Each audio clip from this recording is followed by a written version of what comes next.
আজ একটু ঘরোয়া স্পেশাল আয়োজন করেছি। সাদা পোলাও, একদম হালকা ঘিতে রান্না, উপরে ঘিয়ে ভাজা পেঁয়াজের বেরেস্তা, গন্ধেই মন ভালো হয়ে যায়।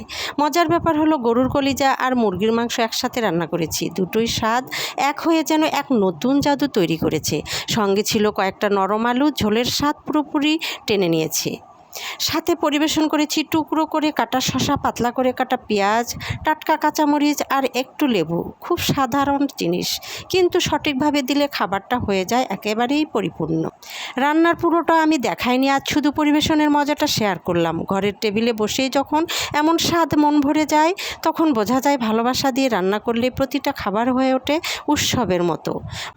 ভিডিওটি যদি ভালো লেগে থাকে তাহলে অবশ্যই লাইক, কমেন্ট, শেয়ার আর ফলো দিয়ে পাশে থাকবেন, কারণ আপনাদের এক একটা শেয়ার আর ফলো আমাকে নতুন নতুন ভিডিও আপলোড করতে উৎসাহিত করে।